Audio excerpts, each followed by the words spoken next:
దండేపల్లి మండల్ తాళ్ళపేట గ్రామం భయ్య మాది. చిన్నప్పటి నుంచి అంటే అంగన్వాడీ స్కూల్ నుంచి హై స్కూల్ వరకు ఒకటే ఊళ్ళో చదువుకున్నాము. ఒకటే అంటే గవర్నమెంట్ స్కూల్లోనే చదువుకున్నాము. ఈవెన్ చెప్పాలంటే ఎక్కువ విలేజ్ సిటీస్లో కూడా వెళ్ళలేదు. ఒక 1 ఇయర్కి 2 టైమ్స్ ఆర్ 3 టైమ్స్ మాత్రం వెళ్ళే వాళ్ళము. సో ఉన్న ఊర్లో చదువుకున్న స్కూల్లో ఒక టాపర్గా రావడం అనేటువంటిది నా ఫస్ట్ సక్సెస్. అది ఫస్ట్ సక్సెస్. అదైతే సెకండ్ సక్సెస్ ఒక జాబ్ రావడం, అదే సిఐఎస్ఎఫ్కి సెలెక్ట్ కావడం. సో చిన్నదా పెద్దదా ఏదో ఒకటి, కానీ ఫస్ట్ ఈ జాబ్ వచ్చిందంటే అదొక మనకి అచీవ్మెంట్, అంటే ఒక సక్సెస్ అన్నట్టే.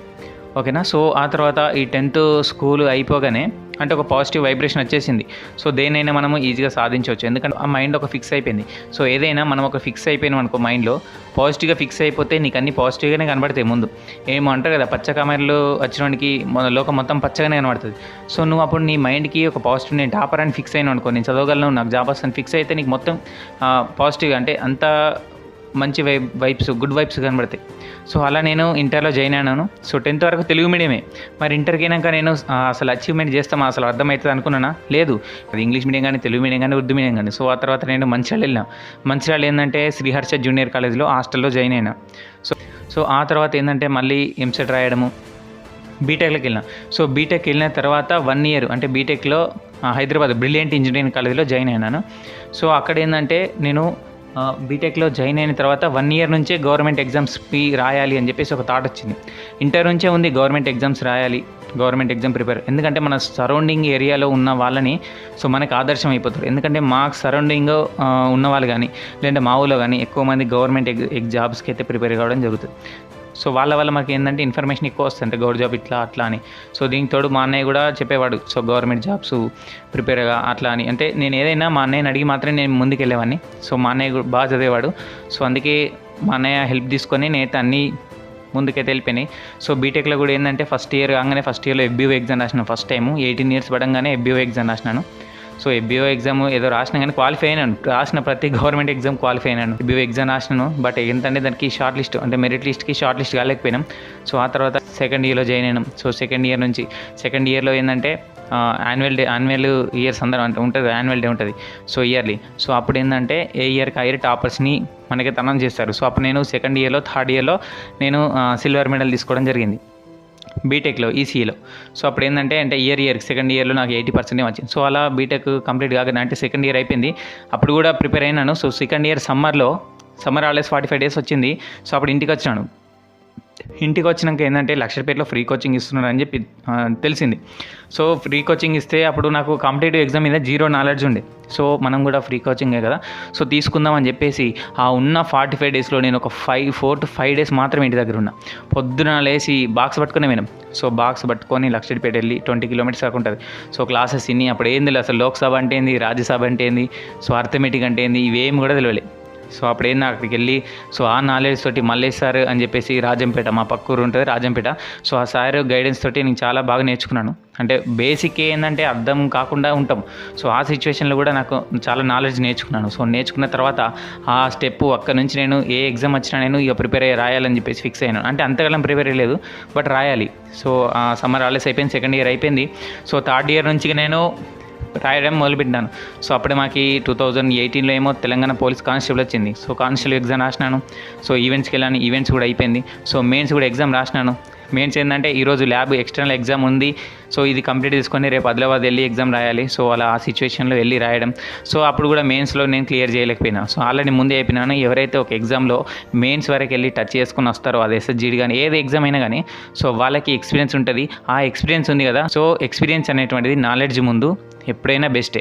సో నాలెడ్జ్ అనేటువంటిది, నాలెడ్జ్ కంటే ఎక్స్పీరియన్స్ అనేటువంటిది చాలా ఇంపార్టెంట్ మనకి. సో అది చాలా నేర్పిస్తుంది. సో దాన్ని బేస్ చేసుకొని నేను నెక్స్ట్ నోటిఫికేషన్ కూడా డెఫినెట్గా తీసుకోవాలి. ఏ నోటిఫికేషన్ వచ్చినా కానీ పర్లేదు.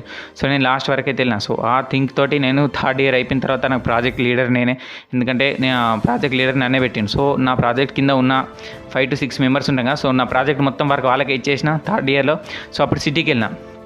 థర్డ్ ఇయర్లో అక్కడ మేము ఏంటంటే రామోజీ ఫిల్మ్ సిటీ అంటే హైదరాబాద్ అవుట్కట్స్లో ఉంటుంది. అక్కడ కాంపిటేటివ్ ఫీల్డ్ ఏం లేదు. సో ఎప్పుడైతే నేను థర్డ్ ఇయర్లో దిల్సుఖ్ నగర్ వచ్చినానో అప్పుడు చూడి ఆ కాంపిటేటివ్ ఫీల్డ్లో ఇంత ఉంటారా అని చెప్పేసి నాకు అప్పుడు అర్థమైపోయింది. అంటే మనం ఉన్న సరౌండింగ్సే మనకు చాలా నేర్పిస్తుంది మనకి. ఎప్పుడు ఎంతసేపు బావిలో కప్పలా ఉంటాం. సో ఎప్పుడైతే మనకి వరదలు వస్తాయో బావిలో కప్ప బయటికి వెళ్తుందో అప్పుడు తెలిసిపోతుంది కప్పకి మొత్తం ఎంత ప్రపంచం ఇంత పెద్దదని చెప్పేసి. సో ఎప్పుడైతే నేను హైదరాబాద్ థర్డ్ ఇయర్లో హైదరాబాద్ దిల్సుఖ్నగర్ వచ్చిన అప్పుడు కాంపిటేటివ్ ఫీల్డ్ గురించి తెలిసింది, ఇంతమంది ఉంటారని చెప్పేసి. సో అంటే అదే థర్డ్ ఇయర్లో మళ్ళీ ఈ కానిస్టేబుల్ అనే కదా, సో అదే అప్పుడే నేను అటెంప్ట్ చేయడం జరిగింది. సో అప్పుడు అటెంప్ట్ ఫెయిల్ కావడంతో మళ్ళీ ఏంటంటే నేను థర్డ్ ఇయర్లో ఏం చేసిన అంటే ఈ దిల్సుఖ్నగర్లోనే ఇన్స్టిట్యూట్లో జాయిన్ అయినాను. అంటే జాయిన్ కాలేదు, సో నేను విన్నాను సో ఈ ఇన్స్టిట్యూట్ బాగుంటుందని చెప్పేసి. బట్ అంతలోనే నేను ఈ right choice academy sir Kiran sir exam conduct చేసిండు. సో ఓన్లీ 500 మెంబర్స్కి ఏపీ నుంచి తెలంగాణ నుంచి తీసుకుంటామన్న తర్వాత ఎగ్జామ్ రాసినాను. సో క్వాలిఫై అయినాను. క్వాలిఫై అవడంతో ఫ్రీ కోచింగ్ ఇచ్చిండు. సో ఇటు కాలేజ్కి వెళ్ళడము ఇటు వెళ్ళడం. సో కాలేజ్ బంద్ చేసిన ఇక థర్డ్ ఇయర్ ఫైనల్ సెమ్లో టోటల్ నేను కాలేజ్కి వెళ్ళలేదు. ఓకేనా. సో కాలేజ్కి వెళ్ళాక నేను ఈ ఇన్స్టిట్యూట్కి వెళ్ళి రెగ్యులర్గా వెళ్ళి సో చాలా బాగా ఎగ్జామ్స్ అటెంప్ట్ చేసి డైలీ ఎగ్జామ్స్ రాసి సో ప్రిపేర్ అయినాను. సో ఆ ప్రిపేర్ కావడంతో ఈ ఫైనల్ ఇయర్లో ఏంటంటే అప్పుడే 2020లో కోవిడ్ వచ్చింది. ఈ కోచింగ్ కంప్లీట్ అయిపోయింది మార్చిలో, అప్పుడే కోవిడ్ వచ్చింది. ఆ కోవిడ్ 2020లో మొత్తం ఇంటి దగ్గరే ఉన్నాను. సో ఈ 2020 నుంచి 2021 వరకు నా కోచింగ్ అయిపోవడము, నాకు టైం దొరకడం, సో నాకు చాలా బెనిఫిట్ అయిపోయింది. ఆ కోచింగ్లో నేను ఆఫ్లైన్లో నేర్చుకుంది చాలా తక్కువ, ఇంట్లో ఈ కోవిడ్ టైంలో ఆన్లైన్లో నేర్చుకుంది చాలా అంటే చాలా ఎక్కువ. నాకు ఈ ఆన్లైన్ క్లాసెస్ అనేటువంటి చాలా నేర్పించినాయి. ఫ్రీ కోచింగ్ తీసుకున్నాను. ఫ్రీ కోచింగ్ అంటే యూట్యూబ్లో చాలా క్లాసెస్ విన్నాను. ఆ తర్వాత నేను ఈ ఆన్లైన్ క్లాసెస్ కూడా పర్చేజ్ చేసుకున్నాను. సో అర్థమెటిక్ నేను అప్పుడు ఎవరంటే మనకి ఈ ఏపీ నుంచి నరేష్ మ్యాథ్స్ క్లాస్ అని ఉండే, సో ఆ సార్ క్లాస్ విన్నాను. సో ఆ తర్వాత ఇక జీకే కంటే అన్ని క్లాసులు విన్నాను. యూట్యూబ్లో చాలా నెంబర్ ఆఫ్ క్లాస్ ఉన్నాయి జీకేకి. ఓన్లీ మ్యాథ్స్కి ఏంటంటే కొంతమంది టోటల్ సిలబస్ ఇయ్యలేరు, యూట్యూబ్లో సగం మాత్రమే పెడతారు. సో కాబట్టి అలా సగం ఏంటంటే మనకి అర్థం కాకపోవచ్చు అని చెప్పేసి నేను ఆన్లైన్ క్లాస్ పర్చేజ్ చేసుకున్నాను. సో అలా ఆ కోవిడ్ ఉన్న 1 ఇయర్ అయితే నేను చాలా యూటిలైజ్ చేసుకున్నాను. ఆ తర్వాత ఏంటంటే కోవిడ్ టైంలోనే ఎగ్జామ్స్ అయిపోయినాయి. సో రాసేసి వచ్చినాము 2021లో. సో మనం జనవరి ఫిబ్రవరిలో కరీంనగర్ వెళ్ళాం. సో కరీంనగర్ వెళ్ళి కరీంనగర్ ఆ ఎన్విరాన్మెంట్కి అలవాటు పడితే ఏ హైదరాబాద్ పని చేయలేదు, సో ఏ వరంగల్ ఏం పని చేయలేదు. ఎందుకంటే ఒక వెదర్ మనకు అలవాటైన వెదర్. ఇక కరీంనగర్లోనే 2021 నుంచి ఇక 2020 నుంచి ప్రిపేర్ అయినాం ఆల్రెడీ. ఇక 2021లో జాయిన్ అయ్యి డైలీ రెగ్యులర్ రన్నింగ్ చేసుకుంటూ ఇక ప్రిపేర్ అయినాము కరీంనగర్ లైబ్రరీలో. సో అలా ప్రిపేర్ అయ్యి ఉండగానే మాకు 2021 ఆగస్ట్లో SSGD నోటిఫికేషన్ వచ్చింది. సో అప్పుడు ఇక ఫిక్స్ అయిపోయినాం, ఎందుకంటే ఒక నోటిఫికేషన్ వచ్చింది కదా, సో దీన్ని అయితే రాసుకుంటూ పోదాం, అన్నీ రాసుకుంటూ వెళ్దాం. బట్ ఫస్ట్ అయితే ఉన్న నోటిఫికేషన్ ఇది, సో దీన్ని అయితే క్లియర్ చేసి వెళ్దామని చెప్పేసి అనుకున్నాం. సో ఆ నోటిఫికేషన్ ఎగ్జామ్ రాసినాము. సో ఎగ్జామ్ రాసిన తర్వాత మళ్ళీ ఈ రెస్పాన్స్ షీట్ చూసుకున్న తర్వాత సో రన్నింగ్ అయితే ఎట్లాగో రెగ్యులర్ ప్రాక్టీస్ ఉంది. సో దానికి తోడు మేము ఫ్రీ కోచింగ్లో రా అకాడమీ శ్రీధర్ సార్ మాకు ఫ్రీ కోచింగ్ ఇచ్చిండు, ఎక్సలెంట్ ఇచ్చిండు. సో ఆ కోచింగ్ తీసుకుంటే మాకు ట్రైనింగ్ చాలా ఈజీ అయిపోయింది, అంతలా ఇచ్చిండు సార్ AR కానిస్టేబుల్. సో అంతలా ప్రాక్టీస్ చేసి ఉంటే అప్పుడు చేసినాం, అంటే కొన్ని రోజులు చేసినాము. ఆ తర్వాత మళ్ళీ గ్యాప్ ఇచ్చినాం. సో గ్యాప్ ఇవ్వడంతో ఎందుకు గ్యాప్ ఇచ్చినాం అంటే మళ్ళీ తెలంగాణ కానిస్టేబుల్ ఎగ్జామ్ ఉంటుందని చెప్పేసి గ్యాప్ ఇచ్చినాం. సో గ్యాప్ ఇవ్వడంతో గ్యాప్ ఇచ్చి ఎగ్జామ్ మీద ఎక్కువ ఫోకస్ చేసినాం. సో ఫోకస్ ఇక కోచింగ్ తీసుకోవాలి, ఓన్గానే ప్రాక్టీస్ చేసినాం SSGDకి. సో ఆ తర్వాత రెస్పాన్స్ షీట్ వచ్చింది, మార్క్స్ చూసుకున్నాము. ఓకేనా. సో ఆ తర్వాత షార్ట్ లిస్ట్ అయినాము. షార్ట్ లిస్ట్ అయితే చాలామంది మెసేజ్ చేసిరు, అన్న షార్ట్ లిస్ట్ అయినమాట కానీ, అంటే చుట్టుపక్కల వాళ్ళు షార్ట్ లిస్ట్ అయినవాటగా ఇంకేందని. రన్నింగ్ కూడా కొట్టలేదు, షార్ట్ లిస్ట్ అయినవని అప్పుడే మొదలుపెట్టారు. సో ఆ తర్వాత రన్నింగ్ కూడా కొట్టేసినాం. సో రన్నింగ్ చెప్పాలా, ఒక్కసారి కూడా నాది 25లో కూడా వాళ్ళలేదు, 26, 27 ఇది ఇట్లనే టైం పడ్డది. కానీ నాకు ఒక థింకింగ్ ఏంటిది, నేను అక్కడ కొట్టగలుగుతా. సో ఇక్కడ 26 పడని 27 పడని. సో అక్కడ ఉన్న సిచ్యువేషను మనని చేంజ్ చేస్తుంది.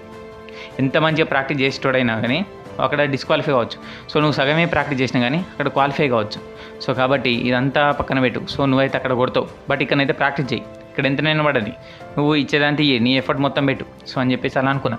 బట్ ఏమనుకుంటా, మనము రన్నింగ్ ప్రాక్టీస్ చేయాలంటే మన థాట్లో ఏముంది, అసలు నేను షార్ట్ లిస్ట్ అవుతానా లేదా అని ఉంటుంది.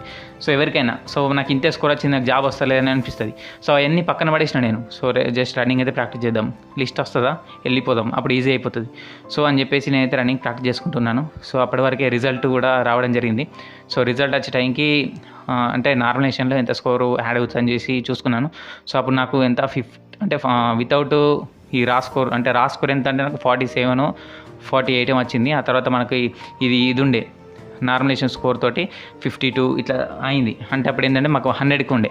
సో ఉండేది అప్పుడు అంటే ఈ రా స్కోర్ చూసుకున్నాం కదా, 46, 47 వచ్చినాయి కదా. సో అప్పుడు చాలామంది అన్నారు, సో రాదు, CISF అయితే రాదు, SSBకి రాదు, బట్ ఏదో ఒకటి వస్తుంది కానీ సో ఇవైతే రావు అన్నారు. CISF రాదు అని చెప్పేసి అందరూ అన్నారు. సరే రాకపోన్లే, మీరే తెలుసు కదా, మీరే కదా కండక్ట్ చేసేది, SSC బోర్డు కాదు, మీరే జాబ్ ఇస్తారు కదా నాకు, సరే మీరు చెప్పారు కదా, రాకపోని ఏదో ఒకటి వచ్చినా పర్లేదని చెప్పేసి నేను వాళ్ళకి చెప్పినాను. సో చెప్పేసి ఇక రన్నింగ్ ప్రాక్టీస్ చేసుకున్నాము. ఈ రన్నింగ్ని బేస్ చేసుకొని అయితే అక్కడికి వెళ్ళాను, సిఆర్పిఎఫ్ చంద్రాయణగుట్ట. సో ఏదైనా హెల్ప్ మా అన్నయ్యని తీసుకున్నాను. సో అప్పుడు మా అన్నయ్య దగ్గరికి 2 రోజులు ముందే వెళ్ళాను. సో ముందు ఎందుకు వెళ్ళినా అంటే సో కొంచెం మావాడు కూడా గైడెన్స్ చాలా ఇస్తాడు. ఎందుకంటే ఎప్పుడైనా ఇప్పుడు ఇంటర్లో కూడా సో నేను ఎగ్జాము తక్కువ అసలు చదవలేకపోతాం కదా. సో ఇంటర్లో ఫస్ట్ ఇయర్లో స్కోర్ తక్కువ వచ్చిందనుకో, అప్పుడు ఇంటర్ శ్రీ చైతన్య సో పెద్ద పెద్ద కాలేజీ వాళ్ళు చాలా బాగా చదువుతారు కదా, ఎక్కువ స్కోర్ వస్తుంది కదా. సో మా అన్నయ్య అడిగాను కానీ సో అన్నయ్య వాళ్ళు ఎక్కువ చదువుతారంటే మా వాడు ఏమంటారు, సో వాళ్ళందరిది బట్టి చదువులేరా, వాళ్ళు ఏం యూజ్ ఉండదు అని చెప్పేసి ఎప్పటికప్పుడు నాకు మోటివేట్ చేసేవాడు. కాంపిటేటివ్ ఫీల్డ్లో కూడా మా అన్నయ్య ఎక్కువ మోటివేట్ చేసిండు. సో ఆ మోటివేషన్ తోటి నాకైతే చాలా బెనిఫిట్ అయింది మా అన్నయ్య. సో అందుకే నేను 1 day to ఎగ్జామ్కి అయినా కానీ 1 day బిఫోర్ ఏ ఎగ్జామ్ అయినా మా అన్నయ్య దగ్గరికి వెళ్ళి ఉంటా. సో అలా రన్నింగ్కి అయితే నేను రేపు రన్నింగ్ అనగా ఒక 2 రోజులు ముందు వెళ్ళినాను. సో ముందు వెళ్తే సో అక్కడ మావాడు డైట్ ఇవ్వడము, అంటే కర్డ్ రైస్ తీసుము అది తినని సో అలా ఇచ్చి డైట్ మెయింటైన్ చేసి ఆ తర్వాత మార్నింగ్ 3 o'clockకి 2 o'clockకి సో మావాడు ఉండేది గచ్చిబౌలి, నాదేమో సెంటర్ ఇక్కడ సిఆర్పిఎఫ్ హక్కింపేట అనుకుంటా, హక్కింపేటలో. సో అక్కడ నుంచి ఇక్కడికి వచ్చేసరికి చాలా టైం 2-3 hours పట్టింది బైక్ మీద. సో అలా దించి అప్పుడు ఒకటే మాట చెప్పిండు, సో ఏంటంటే నువ్వు మీ అమ్మ కోసం కాదు, నాన్న కోసం కాదు, నా కోసం కాదు, నీ కోసం నువ్వే పరిగెత్తని చెప్పిండు. సో నాకు రన్నింగ్ చేసేటప్పుడు అదే గుర్తుకొచ్చింది. సో మా ఫ్యామిలీ మొత్తం ఇవన్నీ గుర్తు వేసుకునే రన్నింగ్ పరిగెత్తడం జరుగుతుంది. సో దీనికి రన్నింగ్ వీడియోలో నేను స్పెషల్గా చెప్తాను. సో అలా రన్నింగ్ పరిగెత్తడం, ఎగ్జామ్ క్వాలిఫై అవ్వడం. సో అంతే, ఎగ్జామ్ కంటే ముందు ఏంటంటే ఈ రన్నింగ్ కంటే ముందు ఒక స్టేటస్ చూసిన నేను, మిల్కా సింగ్ ఇది. సో ఈ స్టేటస్ ఖచ్చితంగా నేను పెట్టుకోవాలి రాంగా బస్సులో. సో అట్లా పెట్టుకోవాలంటే నేను రన్నింగ్ కొట్టాలి. రన్నింగ్ వెళ్ళేటప్పుడు నాకు ఇవన్నీ గుర్తుకొచ్చినాయి. సో రన్నింగ్ సక్సెస్ఫుల్ అయింది. సో ప్రాసెస్ మొత్తం అయ్యేసరికి మాకు నైట్ 8 o'clock వరకు అయింది. సో 8 o'clock వరకు ఇంటి వాళ్ళందరూ టెన్షన్ తోటి ఉన్నారు, ఏమైందో చెస్ట్ రాదన్నాడు అని చెప్పేసి మా వాళ్ళందరూ టెన్షన్ పడ్డారు. సో బయటికి వెళ్ళి అయింది, క్లియర్ అయిందని చెప్పేసరికి వాళ్ళ ఆనందానికి హద్దులు ఉండవు కదా, అంతే కదా. దాన్ని బేస్ చేసుకొని నేను మళ్ళీ కరీంనగర్ వెళ్ళి సో మా వాళ్ళు ఇంటికి రాచేసి ఒక 2 రోజులు రెస్ట్ తీసుకొని మళ్ళీ వెళ్ళమన్నాడు. సో ఇంటికి వెళ్ళి 2 రోజులు రెస్ట్ తీసుకున్నాను. సో దాన్ని వదిలిపెట్టినా, ఇక రెస్ట్ తీసుకొని మళ్ళీ వచ్చి మళ్ళీ ప్రిపరేషన్ స్టార్ట్ చేసినా. ఇక మళ్ళీ రెగ్యులర్గా స్టడీ హాల్కి వెళ్ళి మళ్ళీ ప్రిపరేషన్ స్టార్ట్ చేసినాను. సో స్టార్ట్ చేస్తుండగా మళ్ళీ మధ్యలో తెలంగాణ పోలీస్ ఎగ్జామ్ వచ్చింది. సో అది అప్పుడు కానిస్టేబుల్ ఎస్ఐ 2 ప్రిలిమ్స్ అయిపోయింది. సో ఈవెంట్స్ మళ్ళీ ప్రాక్టీస్ చేసినాం, ఈవెంట్స్ అయిపోయింది. సో ఆ తర్వాత మళ్ళీ మెయిన్స్కి ప్రిపేర్ అవుతుండగానే మళ్ళీ సిఐఎస్ఎఫ్ అంటే ఈ రిజల్ట్ వచ్చినాయి. ఈ రిజల్ట్ వచ్చే రోజు ఏమనుకున్నాం మేము, సో ఆల్రెడీ అన్నారు సిఐఎస్ఎఫ్ రాదు, సో రన్నింగ్ ప్రాక్టీస్ చేసేటప్పుడు సో ఎస్ఎస్బి వస్తుంది కావచ్చు మోస్ట్లీ అని అన్నారు. సరే ఏదో అనుకున్నాము. సో ఎర్లీ మార్నింగ్ 5:30కి ఏమో రిజల్ట్ వచ్చినాయి. మా ఫ్రెండ్ గారు నేను చెప్పిన ఆల్రెడీ నాకంటే తక్కువ స్కోర్ వచ్చింది, వానికేమో సిఐఎస్ఎఫ్ వచ్చింది. స్టేటస్ పెట్టుకున్నాడు. ఇక నాకు టెన్షన్ అవుతుంది పొద్దున్నే. సో ఏదైనా టెన్షన్ వస్తే ఎంత మనకి భయం అయిపోతుంది. సో వెంటనే రిజల్ట్ తీసుకున్నాను. సో బి అని కనబడ్డది.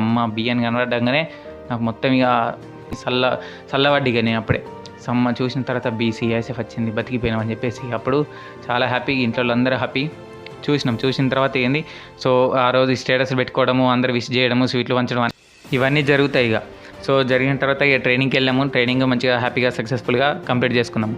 సో ఇందులో నుంచి నేను చెప్పేది ఏంటంటే, ఎవరైతే ఈ కట్ ఆఫ్ గురించి ఆలోచించుకుంటా రన్నింగ్ ప్రాక్టీస్ చేయకుండా ఉంటారు కదా, సో వాళ్ళకి ఏమన్నా యూజ్ అవుతుందని చెప్పేసి. అంతేకాకుండా రన్నింగ్ క్వాలిఫై కాలేము, రన్నింగ్ 5K ఏమి నేను కొట్టలేను, నాకు దమ్ము వస్తుంది, నాకు కాళ్ళను వస్తాయి, 1.6 నేను కొట్టలేనని ఏ విధంగా ఉమెన్స్ ఫీల్ అవుతారో, అబ్బాయిలు కూడా 5K ఏమి ఏ విధంగా ఫీల్ అవుతారో, ఇవన్నీ కూడా సో నువ్వు ఆలోచించే విధానాన్ని మీద ఆధారపడి ఉంటుంది. సో కట్ ఆఫ్ గురించి కూడా నువ్వు ఆలోచించే విధానం మీదనే ఉంటుంది. సో నువ్వు రన్నింగ్ ప్రాక్టీస్ చేయలేకపోతావు, ఎందుకంటే నాకు తక్కువ స్కోర్ వస్తుంది, జాబ్ రాదని చెప్పేసి నువ్వు ప్రిపరేషన్ స్టాప్ చేస్తావు. ఒక బ్రో అన్నాడు, సో అంటే కట్ ఆఫ్ గురించి ఆలోచించడం, ఎందుకంటే పేరెంట్స్ మా మీద డిపెండ్ అయి ఉంటారు, ఆశలు పెట్టుకుంటారు కదా బ్రో, అందుకే మేము రన్నింగ్ ప్రాక్టీస్ చేస్తాం. అంటే నువ్వు రన్నింగ్ ప్రాక్టీస్ చేయడానికి మీ పేరెంట్స్కి ఏమన్నా మనమైతే ఖర్చు అయితే అవుతలేదు కదా, నువ్వు రన్నింగ్ ప్రాక్టీస్ చేస్తే పోయేది ఏముంటుంది, మనం హెల్తీగా కూడా ఉంటాం. సో ఒకవేళ నీకు నీ స్కోర్కి లాస్ట్ ఇప్పుడు నువ్వు రన్నింగ్ డిస్క్వాలిఫై అయ్యి నీ స్కోర్కే నీ ఫ్రెండ్కి జాబ్ వస్తే నీ ఫీలింగ్ అప్పుడు ఎట్లుంటే చెప్పు. సో నేను రన్నింగ్ ప్రాక్టీస్ చేసేది ఉండి అని చెప్పేసి అప్పుడు ఫీల్ అవుతావు. సో అప్పుడు ఫీల్ కాకుండా ఉండాలంటే నువ్వు ఇప్పుడు రన్నింగ్ ప్రాక్టీస్ చేసుకో. అది స్కోర్ తక్కువ రాని, ఎక్కువ రాని, తక్కువ రాని, సో ఏ జాబ్ అయినా రాని. సో కాబట్టి దీని తర్వాత ఏంటంటే మనకి షార్ట్ లిస్ట్ అయిపోతాం కదా, షార్ట్ లిస్ట్ అయిపోయిన తర్వాత అయినా సరే మంచిగా ప్రిపేర్ అవుతావు. రన్నింగ్ అయితే మంచిగా ప్రాక్టీస్ చేయండి.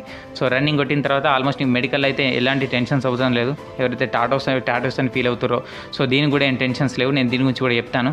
సో ఏంటంటే ఐసైట్ కూడా ఓకే, బట్ కలర్ బ్లైండ్నెస్ మాత్రమే ఒకటి మనకి డిస్క్వాలిఫై చేసే ఛాన్స్ ఉంటుంది. సో రిమైనింగ్ అంతా ఓకే అయిపోతుంది. సో మీరైతే మెయిన్గా రన్నింగ్ అయితే క్వాలిఫై కండి. రన్నింగ్ క్వాలిఫై అయితే మీకు 95% జాబ్ వచ్చినట్టే. సో కట్ ఆఫ్ గురించి ఆలోచించి మీరైతే డిస్టర్బ్ కాకండి. సో ఏదైతే ప్రాసెస్ అయిపోయిందో ముందు ప్రాసెస్ అటెంప్ట్ చేసుకుంటూ వెళ్ళాలి, అంతే, ఆలోచించుకుంటూ అక్కడే ఉండొద్దు. సో ముందుకు వెళ్ళిపోవాలి. అది రాకపోయిన తర్వాత సెకండరీ అది. సో రన్నింగ్ అయితే ప్రాక్టీస్ చేయి. రన్నింగ్ ప్రాక్టీస్ చేసినాక షార్ట్ లిస్ట్ అయినామనుకో అదృష్టమే. సో అప్పుడు మనకి జాబ్ వచ్చే ఛాన్స్ ఉంటుంది. సో రన్నింగ్ ప్రాక్టీస్ కూడా మనం ఫర్దర్గా ఎగ్జామ్స్ ప్రిపేర్ అవ్వాలి. రన్నింగ్ అయిపోయిన తర్వాత కూడా నాకు జాబ్ అయిపోయింది కానీ నేను అప్లై చేసిన కదా, సో దాని గురించి ఆలోచించుకుంటూ ఉండదు, ఇంకొక దానికి ప్రిపేర్ కావాలి. సో అలా అవుతానే మనమైతే సక్సెస్ అవుతాము. ఇంకోటి గుర్తుపెట్టుకోండి, నేను నమ్మే సిద్ధాంతం ఏంటంటే ఏం జరిగినా మన మంచిగా అనే సిద్ధాంతం ఏంటంటే, నాకు ట్రైనింగ్లో జాయిన్ అయిన తర్వాత నాకు బాగా అర్థమైపోయింది ఏం జరిగినా మన మంచిగా అనే సిద్ధాంతాన్ని ఎప్పుడు ఫాలో అవుతాను. సో నువ్వు ఇప్పుడు జాబ్ రాకపోయినా మంచిగా, నీ మంచిగా అనుకో, ఎందుకంటే నెక్స్ట్ నోటిఫికేషన్లో మంచి జాబ్ వస్తుంది అనుకో. సో లేదు నీకు ఈ కానిస్టేబుల్ రాలేదు, ఇప్పుడు ఈ నోటిఫికేషన్లో నువ్వు షార్ట్ లిస్టే కాలేదనుకో, సో అది నీ మంచికి, ఎందుకంటే నెక్స్ట్ ఆర్పీఎఫ్ ఎస్ఐ కొడుకోవచ్చు. ఎందుకంటే లాస్ట్ టైం తెలంగాణలో కూడా కానిస్టేబుల్ రాని వానికి ఎస్ఐ జాబ్ వచ్చింది, ఎస్ఎస్సి జీడీ క్వాలిఫై కాని వానికి తెలంగాణలో సివిల్ కానిస్టేబుల్ కూడా వచ్చింది. సో కాబట్టి ఏం జరిగినా మనం మంచికే. ఒకటి నువ్వు డిస్క్వాలిఫై అయినావంటే ఇంకోటి ఉంది. సో ఒక దాంట్లో నువ్వు ఒక జాబ్ రాలేదంటే నీకంటూ ఇంకో పెద్ద జాబ్ ఉంది అని ఆలోచించుకోవాలి. కానీ ఇదే నోటిఫికేషన్లో నువ్వు బయటపడతావు అనే నమ్మకంతో ఉంది. ముందు ప్రాసెస్ అయితే అటెంప్ట్ చేసుకుంటేళ్ళు డెఫినెట్గా సక్సెస్ నీ వెంట ఉంటుంది. సో ఇది అయితే కొంచెం నా జర్నీ వీడియో, అంటే ఏంటంటే నార్మల్గానే ఉంటుంది. సో మీకు ఎంత కొంత యూజ్ అవుతుందని చెప్పేసి అయితే వీడియో చేయడం జరిగింది. సో ఇది అయితే ఈరోజు వీడియో. నెక్స్ట్ నేను రన్నింగ్ గురించి 5 km 1.6 గురించి వీడియో చేస్తాను. So thank you for watching. Have a nice day.